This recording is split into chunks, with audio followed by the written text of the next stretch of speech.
দেখুন, আমরা সাধারণত আমাদের অ্যান্ড্রয়েড স্মার্টফোনে মুভিজ, গেমস, অ্যাপ্লিকেশন এক ফোন থেকে অন্য স্মার্টফোনে শেয়ার করার জন্য বিভিন্ন ধরনের অ্যান্ড্রয়েড অ্যাপ্লিকেশন ইউজ করে থাকি, লাইক এক্সেন্ডার, শেয়ারিট, ইনশেয়ার, শেয়ারমি। কিন্তু আপনারা কি জানেন, আমাদের স্মার্টফোনে এই সমস্ত ফাইল শেয়ার করার জন্য আগে থেকেই একটা প্রি ইনস্টল সফটওয়্যার থাকে। হ্যাঁ, যেটার নাম হলো নিয়ারবাই শেয়ার বা কুইক শেয়ার। আজকের ভিডিওতে আমি আপনাদের শেখাবো যে আপনারা কিভাবে কুইক শেয়ার বা নিয়ারবাই শেয়ারের মাধ্যমে এক ফোন থেকে অন্য স্মার্টফোনে কিভাবে কোনো অ্যাপ্লিকেশন শেয়ার করবেন।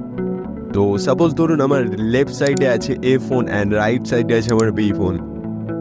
যেহেতু আমরা ফোন এ থেকে ফোন বি এতে অ্যাপ্লিকেশনটা শেয়ার করবো, তো তার জন্য আমাদের ফোন এতে অ্যান্ড বি এতে দুটোতেই কুইক শেয়ার অপশানটা ইনেবল করে নিতে হবে। তারপর আপনাদের সামনে এরকম দুটো অপশান শো করবে। তো দুটো অপশানই আপনারা টার্ন অন করে ওয়াইফাইটা অন করে নেবেন। আর যদি আপনারা নিয়ারবাই শেয়ার বা কুইক শেয়ার অপশানটা না খুঁজে পান, তাহলে এই এডিটের অপশান থেকে সিম্পলি অপশানটা অ্যাড করে নেবেন। এবারে আপনাদের সামনে এই তিনটে অপশান শো করবে। তো এই তিনটে অপশানের মধ্যে আপনারা এভরিওয়ানটা সিলেক্ট করে নেবেন। এবারে আমি আপনাদের একটা অ্যাপ্লিকেশন শেয়ার করে দেখাবো। তো প্রথমে আপনাদের স্মার্টফোনে ফাইল ম্যানেজারটা ওপেন করে নিতে হবে। এবারে আপনি যেই ফাইলটা বা অ্যাপ্লিকেশনটা শেয়ার করতে চাইছেন সেটা সিলেক্ট করে শেয়ারের অপশানে ক্লিক করবেন। দেন এখানে নিয়ারবাই শেয়ার অপশানটা চুজ করে নেবেন। তারপর কিছুক্ষণ ওয়েট করার পর এখানে ফোন বি এর নাম শো করবে। তো ফোন বি এতে এটা শেয়ার করে দেবেন।